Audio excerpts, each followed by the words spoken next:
I am your host, Nicole Will, and we're so happy you're here as we navigate the world with your aging loved one. We are here to come alongside older adults, family members, and the senior living community as we explore the world of aging and elder care with helpful resources, informative interviews, and approachable conversation. We get to do this together, so join us on our journey, and this is the Will Gather podcast. Most often, we've planned who will inherit the house, who will take my keepsakes and my treasures, but we often overlook another form of property, and that is our digital asset. Families are facing the loss of a loved one, and they ask themselves, now what do I do? How do I begin to collect and navigate all of this information? We are living in a digital age, and now many of the assets that we have are digital. Today, my guests are Sree Chintala and Aproova Chintala, CEO and CTO, co-founders of Clocr.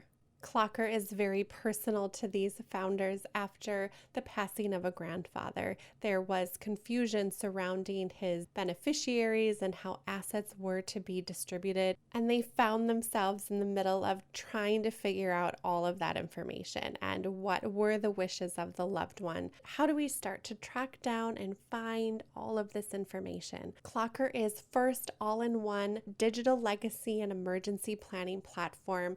It includes estate planning, a digital vault, an emergency card, an ice vault, a time capsule. All of this we will talk about, and you'll be able to see how it all comes together, how it can be beneficial for families. And we talk about what it is to leave that digital legacy and want to pass that on to our loved ones. What is a digital asset? How the wills and estate plans that we create, what is included? Is there legal consent that needs to be obtained? How do we store and protect all of the digital assets that we have? Where does social media come into play? And with our smart devices and phones, we capture so many pictures and videos and emails. And what does that all entail? And how do we really protect that and pass on our precious assets to those that we care about? This is such a tremendous help for families. It eliminates a lot of frustration and confusion. And we have the experts talking with us today and sharing all of it with us. Here is my interview with Aproova and Sree Chintala.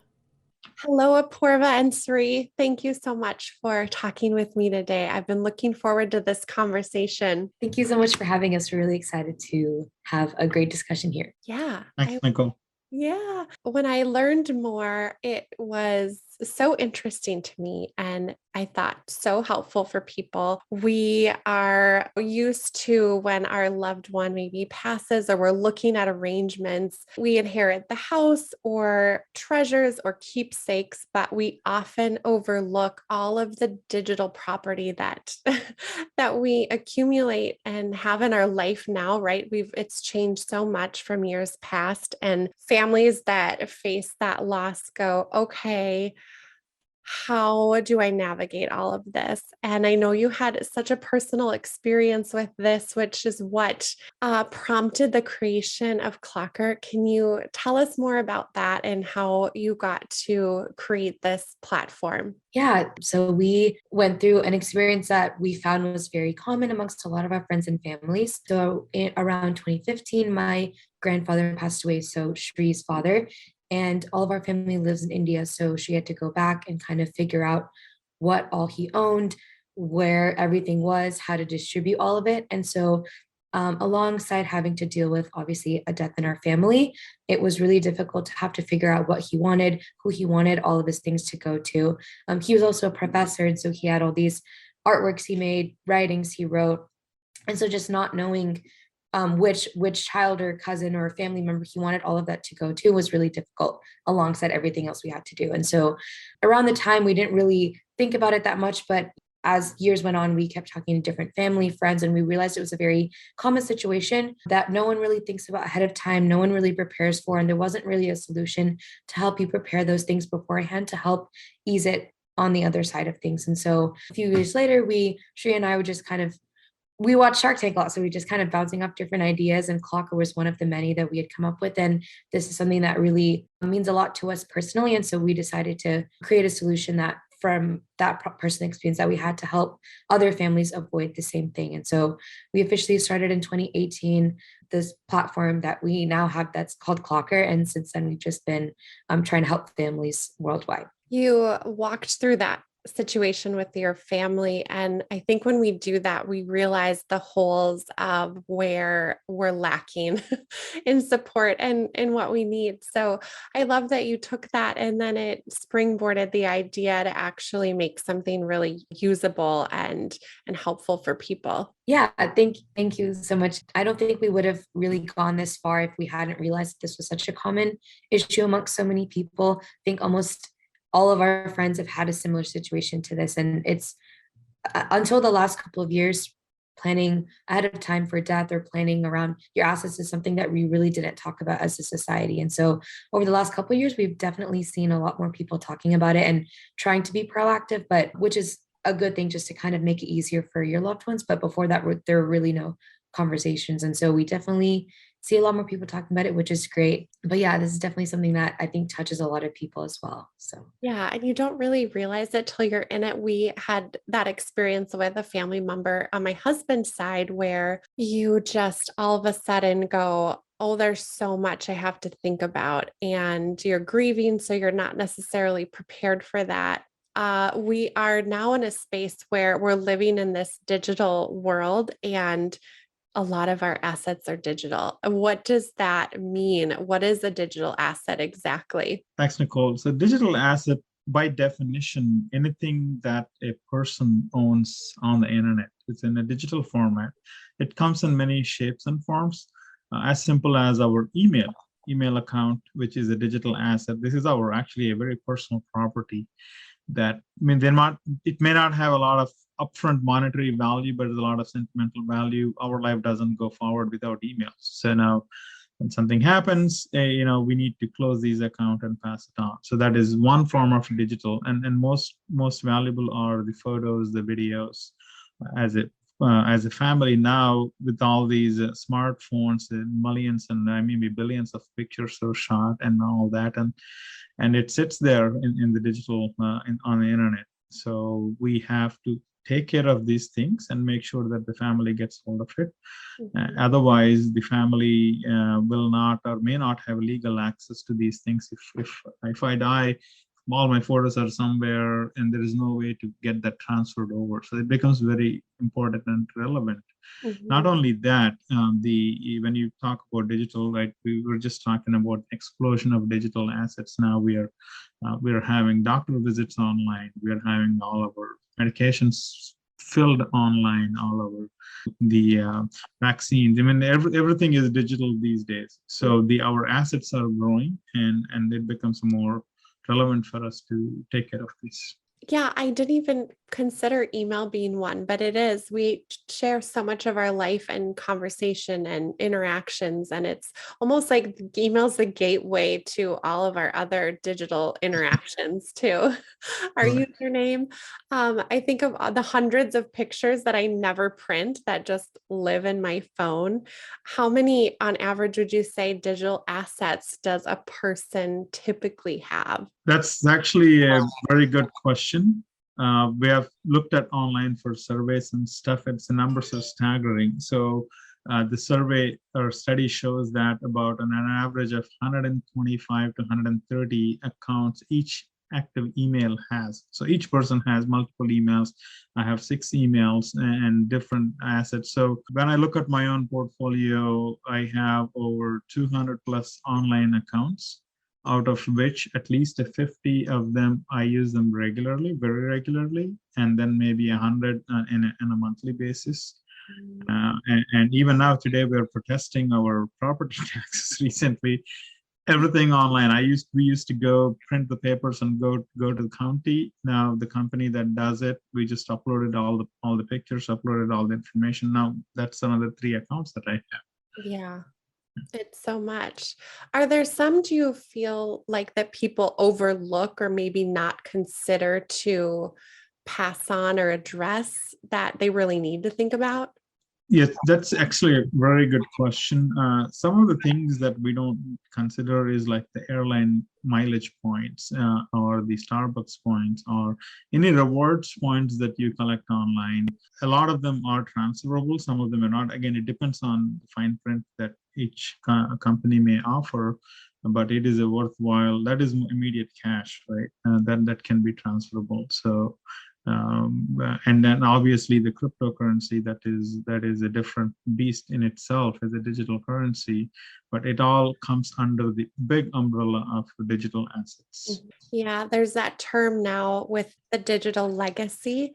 And I even had, and I had not heard of it before, but my attorney who I work with for my work stuff had recommended that we do that planning. And part of that was included were some of my, not all of them, more like a short list of passwords and accounts that if something were to happen to me, we could pass on. But it's not stored in a central place where other people have access to it. So, and when we look at, okay, we're going to create a will, families, we're planning ahead and we do that estate plan, how it is now, are digital assets typically included?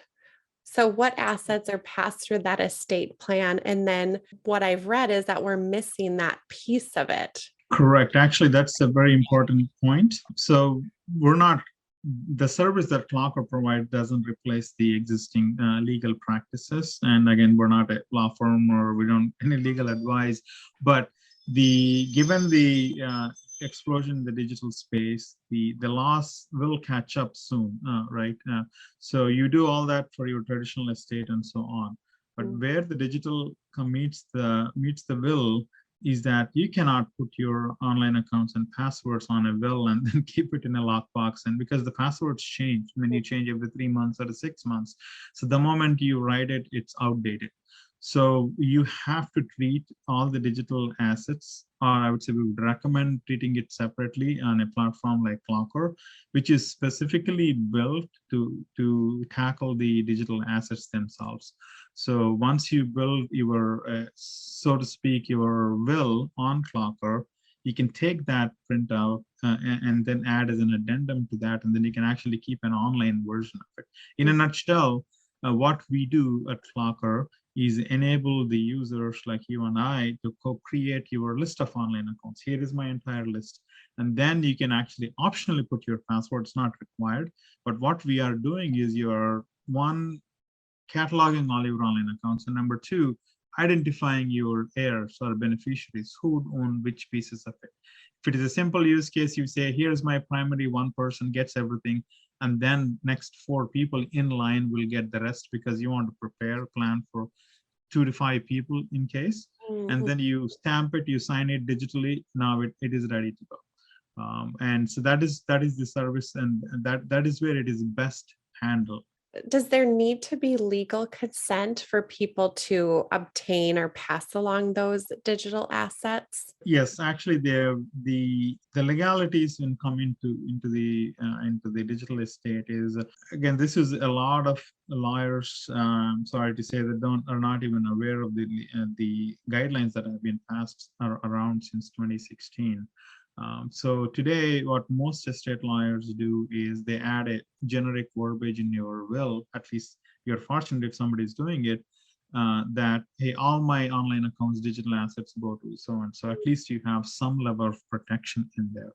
The second, the guidelines called is RUFADA, RUFADAA. What it says, the RUFADA guidelines they are guidelines, they're not a legal they're like a governance package that is given by Informs Law Commission. And 47 out of 50 states enacted those in some form or shape, pretty much verbatim. So what it does is that RUFADA guidelines give the user, like you and I and Aproova, the power to express our wishes. Say, I am the owner of these accounts, so I'm going to designate so-and-so as my nominee for those.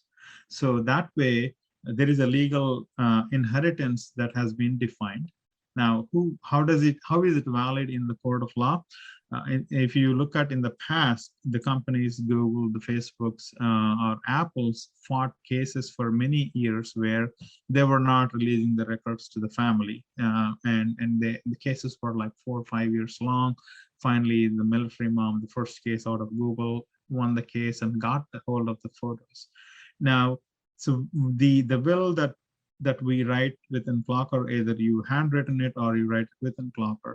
Now you have an instrument to take back to the companies, because the company eventually owns these records because of the terms of service. Now you can go back to them and say, hey, my son or my son-in-law authorized me to be the owner. Now you release the assets. And otherwise you don't have anything to go back. And now the reason why Clocr makes sense, because you have to attach the company name or email ID to the nominee. The companies cannot go and say, yes, now you are asking correct, but where is the user ID? This guy may have 5 user IDs, which one? So they may find ways to push back, but the services like ours, like Clocr, makes it extremely tight and useful. The family can go. If we set up so people can picture what it looks like, and we'll direct them to your website also, there's some different components of it, which is that passing on the digital assets, the emergency card, the digital legacy, the social media will, the ice vault, and the time capsule. So as we're talking, we're going to touch on the capacity that Clocr has to direct and help and support people when they're looking at all of those different components. Is there anything I missed in that list that I read off? I think you covered everything. We have one new component. It's called a timestamp, which is more for the creators. They can get a digital timestamp so that they can claim their innovations or creations as a part of their inheritance plan. But you got pretty much all of it. Good. When we think about who that person should be that I'm passing along all of my digital assets to, is there something we should be looking for in that person, or is there, people can't see my fingers, like a right person to choose to be that digital executor? Nothing specific. Executor? Digital executor. Yeah. Yes, that is actually the right term. Nothing specific really. You look for who you trust, and we actually provide a place to give you more instructions if you want to close the account, or if you want to keep it on, or you want to post your any memorialization instructions there. So yeah, really anyone who can operate the email accounts and then get on the computer should be a good person to designate. Yeah, I would say, to add on to that, someone that obviously you trust, you want someone that you trust handling all of your accounts and important and sensitive information. So that's definitely probably the one and most important thing. A couple of other characteristics to look for: someone who's organized and detail oriented. As we said in the beginning, there's a lot of online accounts, a lot of digital assets associated with every email. So someone who can kind of keep track and make sure that all of the ones that you wanted to pass on are being passed on, the ones that you want to close out, essentially just all of your last wishes being followed through on, to someone who's able to kind of organize that, keep track of everything that's going on. Someone that's kind of familiar with these online accounts, someone who knows, like, how hotel points work or airline points work. So someone who doesn't really have to learn all these things from scratch, but someone who's a little bit more savvy with the internet, online accounts, and emails. And then lastly, someone who's just willing to take on this task, someone that you trust, respect, is patient, and is willing to kind of go through this process of fulfilling your last wishes for your online account. So I think trust is probably the most important, but these are some other ones that, if you're trying to narrow down, might be important in that process as well. Yeah, that's a good point. Someone that wouldn't be easily overwhelmed by, Exactly. oh my word, there's so much happening on the computer. What do I do? Exactly. It's kind of the new way of managing all of those assets. So how do you think people have done it before? And now what is it going to look like with Clocr? Kind of share that distinction with us. Yeah, I can say we've had a lot of people, when we explain what we do and what Clocr is, they say, oh, well, I have a spreadsheet with all my accounts, all my emails, all my passwords in one big Excel. We get people that say, oh, well, I have everything in a safety deposit box in our office or basement. And then we get people that say, oh, well, I have a paper list with all these Post-its with all of my information on it. And I think that prior to this digital age, that's kind of just how we did things. And then even once we had started accumulating online accounts, there was really no other easy way other than to create a Google Doc, create a spreadsheet, write it on paper if that's not something that you want to put online.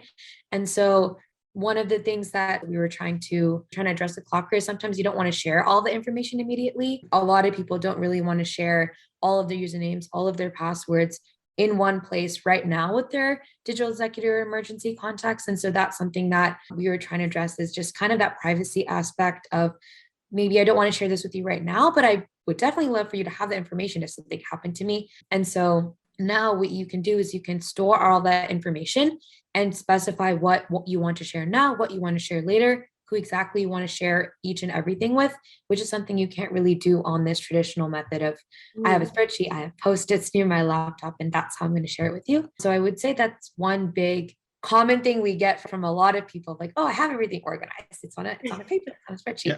You can add something, Sree. The most important is that, good, you already have on a Google spreadsheet. Now bring it onto Clocr and create your wishes, directives, or a will, and then designate the nominees. That will give you the legal instrument, because the family printing out a Google sheet, it may not go anywhere in the probate scenario or going back to the service provider. So make it legal, and then gets you fighting chance. And also, us being an online platform, we continue to add new accounts, and we have a lot of automation we built in on the platform, so you don't have to do this from scratch. There's way too many features we don't want to go over here, but it's very easy. And your nominees change, your situation changes. It's very easy to recreate this stuff and keep it alive, and we help you with reminders and stuff. So this becomes your favorite tool, hopefully, once you get going. Easy to update. And I love that feature of being able to share some, not all, because you're right, we don't want to share everything right away, potentially. And so having that ability to do that is a big distinction to help support people in that. Yep. Another piece of our digital life is our social media accounts. That is a big one. And it keeps growing every day. Why do we need to create a separate plan or will for those social media accounts specifically? Actually, the reason we call it a social media will, it is I would say more of a attention grabber, because when we say digital assets, people start thinking about your laptops or my hard drives and stuff. It doesn't click in many people that, hey, this is more like an online accounts and stuff. So social media will really grabs the attention. We don't have to explain it too well.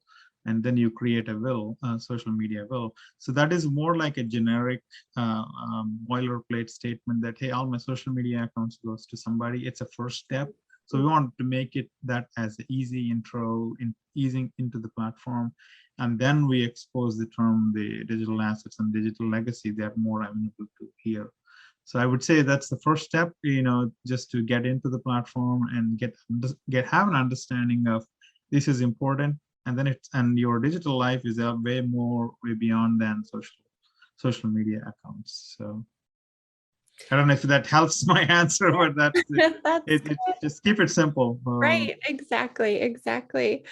And for some people, it's really important to keep that alive for their loved one. If their loved one was really active, engaging on their social media, and they want it to live on. Do social media accounts in and of themselves have any monetary value, or is it only if the person, I would say that's the right word, if that was their livelihood? Obviously, like, we're not lawyers, and so it's difficult for us to say with definity, like, this account is valued at this much, or this is historically valued at this much. But with the rise of, I would say for like the average person, I would say social media is definitely more of an emotional value, where you can kind of see everything you've done in your life, everything you've shared with your friends and family, specifically with Instagram, Twitter, Facebook, where people are sharing their lives every day or connecting with family, friends, and you have messages on there as well. So I would definitely say that piece is definitely more of an emotional emotional attachment and value. But with the rise of people who are starting to monetize their platforms, particularly on Instagram and TikTok, there's definitely an increase in the amount of monetary value that each account has. And so even obviously there's accounts with huge followings like celebrities, business people with like millions and millions of followers that probably make so much money on these social media accounts that the monetary value is a lot higher. But even with people just with smaller followings, anywhere from 5K, 10K, 30K are starting to make money off of these platforms. We definitely see that inherent value in these accounts that makes it that much more important for them to at least have a plan to pass on to kind of protect that value and that wealth that they've created through those accounts as well. So we definitely see that they're called micro influencers. So that term, that micro influencer category, ranges a lot from followers. It can be really small or even range up to maybe, I think there's a specific number. It's either 500K or 1 million, but that value over the last couple of years, we've seen increase a lot. And so the importance of passing on social media, even for that category of people, is increasing a lot as well. I'm not sure if you want to add anything. Yeah, I want to add, not on the monetary value, but one important aspect that we didn't cover is that once the user passes, there are staggering numbers of cyber attacks or hacking the accounts is on the rise as we grow, and it's going to be there. So imagine that the person dies, who's watching their accounts? Nobody has access to them. So if someone hacks into a deceased account, they take over their account. And that is one of the biggest numbers. I think I read somewhere about 2.5 million accounts of deceased are hacked on a yearly basis. And most are targets of the tax accounts and so on. So especially for celebrities and so on, if somebody is not watching their accounts, that's yet another reason you want to write a will and make sure that these accounts are closed off, because a hacker accessing one of their identities may have access to much more elaborate information on the family or friends, and the impact can be devastating. So we have sentimental reasons, we have financial reasons, and the security reasons you want to write a will and close these out. To keep eyes on things. Yeah. Right. I always say, I feel like my Instagram is my personal photo album. I can track the life events and trips I went on. And I look back, and I'm sure my family would want to look back and be able to see all of that. So there is that emotional value. I like that term that lives in those accounts as well. And with that, we carry so much. We had talked about this a little bit, those photos and videos and messages in our phones and on our devices. I'm sure we can see this, but the benefit to then storing that and having access to that in one location, what is the benefit of that? And I know that there's that feature where we're able to save that. Yeah, Yes. I would definitely say that. I think when you're thinking about kind of the aftermath of someone passing away, this happened to me and my family even just a few months ago. The only thing you really have to look back on is pictures and videos. My grandmother passed away in February. And so I went through my own camera roll, and I was just kind of looking at old pictures that I had scanned from physical pictures on my phone, screenshots I'd taken on FaceTime, things like that. And so that's like kind of the first thing I did, trying to just like, remember the good memories we had. And so having everything in one place, or where you can access them, kind of just helps take off a little bit of a burden of trying to locate pictures. I know even in my house, we have so many unscanned pictures from when we used to take like physical pictures, printed pictures, that I still haven't gone back through, that I would love to at some point. And if I had them in one place, it would definitely made it a lot easier for me. And so just having that, all those memories, photos, videos, whatever it may be, even pictures of written messages, things like that in one place, just makes it really easy to just kind of go back and look through the memories that you made. And even with Clocr specifically, we have our time capsule feature, which kind of ties into this, having this one place where you can pass on your last messages, last wishes, life stories that maybe you didn't get to share, but you kind of want to keep it in a sort of time capsule to pass on to your loved ones. And so that benefit on the platform as well is designed to just kind of help you consolidate all of your important life stories, wishes, memories in one place, so that it's really easy for your loved ones to go back and listen to, or even listen to those stories and memories for the first time itself. So I would say that it's just the benefits are endless just to keep it in one place, because the emotional side of this side of legacy planning is one thing that touches a lot of people, and it's one thing that kind of sticks with us, obviously, mourning a death in the family. And so I think that's probably one of the most important emotional attachments that we have, is to pictures, videos, messages from our loved ones. And so I could keep going on about benefits, but I think those are probably some of the main ones that we've seen. Yeah, we go back and listen to the voice, and we look at the pictures, and it's our way of remembering and honoring that person as we keep their memory alive. Exactly. Even we don't have to wait till death, right? So the time capsule is so valuable and my personal favorite, because again, and I'm looking back at my own our own life, and I can't even say where the past 20 years have gone. I still remember Aproova and Anisha being still young kids, just dragging them to school, and then the time flies, right? So time capsule, the way I see it is that, hey, capture the precious memories, incremental bite-sized ones, just upload it to the platform. We're actually upgrading that feature to have it a lot more useful and useful. So you collect those memories real time and then assemble them. And then not only that, and then gives you the privacy to record your own private messages that you may not want to send them right now, or you may want to record them for the future, because who knows what happens to anyone. So record the precious message and the value and what you are and what do you want to pass on to the family, and keep it there, and then keep adding it, updating it, and so on. And also, I was thinking about this one. I just want to say one more thing, right? The kids, we know our kids and how the life has gone, but most of the times they don't know what our life before that is, and we all have gone through a journey. And what drives us? What is the values that we grew up with, and what did we pass on? And it can be even better for next generations. So having that family lineage storage and the values over a period of 2, 3, 4 generations. And imagine a 7th generation kid or 8th generation kid looking back and saying, hey, my grandfather, great grandfathers were like this, and this is where we are today. And this is going to live on. That is why we call it a digital legacy and time capsule. And you wanted to protect and pass on this, because you're the only one who can do it.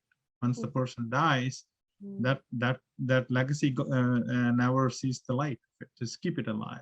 Gosh, I would give anything to go back and hear advice from my grandma or my great grandma. I've wanted to learn even more about our family history and our genealogy and things like that, it's now I'm not able to do that. So the importance of passing that along and keeping it alive throughout the generations is just a gift that keeps giving each generation behind you. Yeah, absolutely. I mean, there's so much goes on in the world today, like you mentioned, right?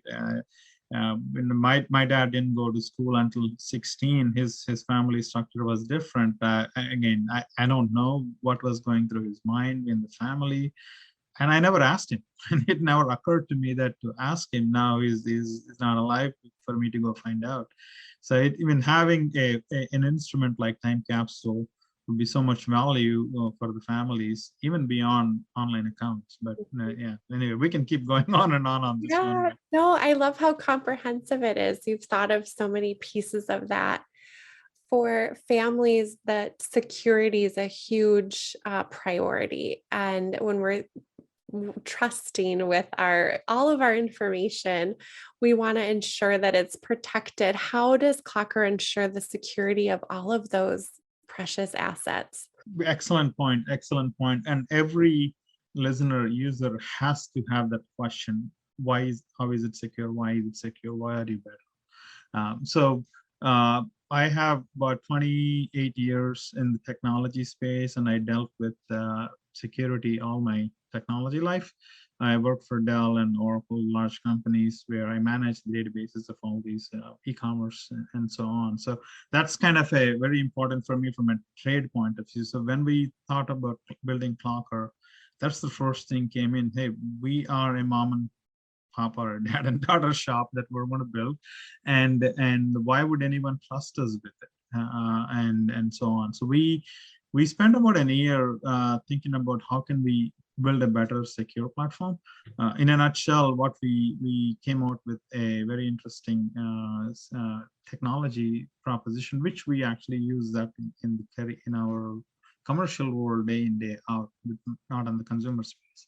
We spent a year writing that patent that is actually very valid. So what we do is, a tip to the listeners, right? When you go to anybody's website and say, "Oh, we are military grade encryption. We have all these buzzwords and 256-bit AES encryption, all that. That is table stakes. You got to have it. You have SSL in there. So if somebody doesn't say, don't even go there. Actually, your browser will block you. But once you have the AES encryption and so on, what else are you doing beyond that to protecting it? So what we do on Clocr is we start from where everybody stops at AES encryption. We shred the information and documents on the platform. So let's say if you upload a document and say you put the extra security on, by the time the file comes from your laptop into our server, we just take it, cut them into pieces, multiple pieces, and we don't know how many pieces we're going to make. It's a random, is everything built into it. And then each piece is spread across multiple locations. So if a hacker, they can never reproduce the file, even if they get into our storage and pick up the pieces. And the file gets assembled only when the user wants to see it. So at rest, it is all shredded into multiple pieces, and then only reconstructed only during when the user wants it, when they log in. So that's an ultimate security that you can offer, and we are really proud of that. That actually we stand out in the market space just talking about our security and what it is. That is so important, because that is our big thing, is how secure is our data and how secure is that information. And hearing you talk through it all, I'm glad that you are figuring that out.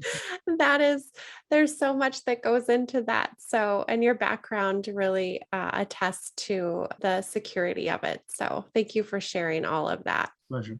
The other side of all of the different components is that emergency card. Can you tell people what that is and how we use that as an extra feature? This is one of Shree's favorite features that we have. But essentially why we decided to kind of go this route as well is, we have the Clocr platform. So we have helping you store and share your documents, online accounts, last messages, wishes, and important information, right? So that's kind of the main capability we have. The other side of things is, when someone is in an accident or in an emergency or passes away, a lot of times it could be a car accident. It could be, going through a national park, getting lost in the forest. It could be a wide range of emergencies or just situations where you might need access to, where your loved ones might need access to your important information, directives. It could be medical information, allergies, blood type, things like that. But how are you supposed to know that someone is in that situation if they're unable to call, if they're unable to communicate? And so we designed the emergency card to help provide that extra layer of protection for people who maybe travel a lot, or just sort of a just in case feature for bystanders or EMS to get direct contact with someone's emergency contact. So essentially, the benefit that we provide is it's a little card, it's a QR code.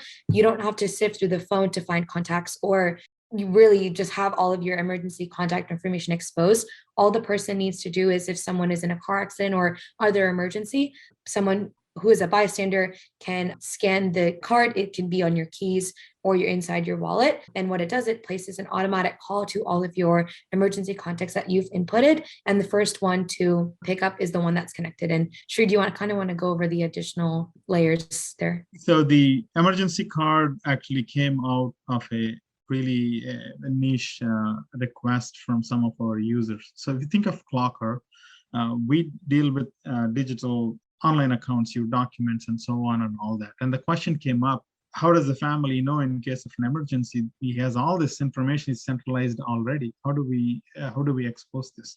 And some people asked, can I expose this to a very set number of people? If I'm going to a surgery, how can I enable these access to that? So what we built is actually an extension to Clocr. It's called Emergency Vault. So what you can do is you can actually go through the documents and tag all the documents and information, saying, hey, you know what, I want this information to be available in my emergency vault. So a subset of the information can be made available to your private contacts. So these are not the people that who would be inheriting the accounts, but they say this can be my friends, my lawyer, my doctor, my lawyer, my physician, and so on. So now we built the vault. Again, we have a patent pending on the vault itself on how we built it, how it gets opened up and closed and so on. Then the question came in, how does one know that somebody's in an emergency? That's correct. It can be somebody get hit by a car, it can be going into surgery and all that stuff. So the emergency card came along as an afterthought where how do we let family or friends know that somebody is in an emergency? So we know there are some other products that deal with it. Some uses something similar technology, but we actually added the patent with the vault and the card together as it. So in a nutshell, the emergency card is a QR code. It is a wallet card. You can put it on your keychain, on your wallet, or a digital card gets on your phone. You will set up your emergency contacts. There's no limit. We can actually set anyone up. It doesn't even tie to the vault. So what happens is, let's say if somebody hit by a car and they see your emergency card on your keychain, and the EMS or someone can scan the QR code. Then the QR code opens up a page saying that, okay, SOS button, call home. We don't expose any of the information on where these people are, where they reside. That is one privacy we have, right? Most emergency card, you have to write them down. And then the person scanning the card clicks the button, call home. It immediately sends an SMS to all the contacts, no matter where they are in the world. They can be India, they can be in UK or Spain. It sends an SMS, and then it spits a GPS location of the person scanning. So it already goes to all of them. And then we place a call to all of the contacts. Whoever picks up, the call goes through and they can talk to them. So this is without sacrificing the privacy of who they are, where they are, immediately dispatching the information, immediately on that, it sends an alert and so on. That is the technology with the emergency card. And we are adding more functionality where the user can expose some critical information like blood group, blood type, or even medications by choice. So that is actually gaining traction, a lot of traction with the travelers and where people want to carry it. You don't need the whole Clocr platform to use that. It works on its own. But as you see the evolution, we started solving one problem to another problem to another one, and we're pretty excited about the color. Yeah, it leads to what's next and where people are asking for help and more features. My husband saw the cards when I got them and he grabbed it right away and he was like, "Oh my gosh, I love this," because he rides a motorcycle. Perfect. Right. And so while he's very safe when he rides, there's more risk involved with that, where he's out and he's on country roads or traveling. And so he loved that ability that if something were to happen, someone could see that and call for help and get support. So thank you. I think that it'll be well used. Yeah. And this audience specifically, we talk to those older adults and those families and more of that senior living environment. And I know that there was some collaboration with senior living and senior housing. Can you share a little bit more about what that looks like? Absolutely. Actually, that's a great segue into the extension of emergency car, right? This is not just for people who are traveling. Motorbike is actually a great example. We have seen a lot of interest from the biking groups just to have it. I mean, this is one more layer of protection, right? You just put it on your key tag and forget it. And, if you really need it, it's there. Regarding the senior living, you can actually do the same feature on a sheet of paper. I mean, how many times EMS walks into a senior's house? Oh, where's the DNR? Who do I need to contact? What do I need to do? So we actually have another feature with an emergency card where it's called a door sheet or a table sheet. You set up the same way, very simple, like 30 seconds, you have it ready. You print it and put it on the wall, put it on the door, wherever you want this to be visible. Now, that's so powerful. I got this for my mom in India, where, all of our siblings are here in the US. And it's always a struggle that someone needs to go find it. So the way it works is somebody looking at the QR code and say, scan the QR code. It works the same way. So the message goes out, the SMS, the GPS location goes out, then we get a call. So imagine if somebody's in trouble and don't have to go look through the contacts and say, inform somebody and talk to somebody and say, hey, the senior is in trouble. What do I do? Do I do it in the hospital? And you can optionally put the DNR, other information within that phone. So they can actually find it.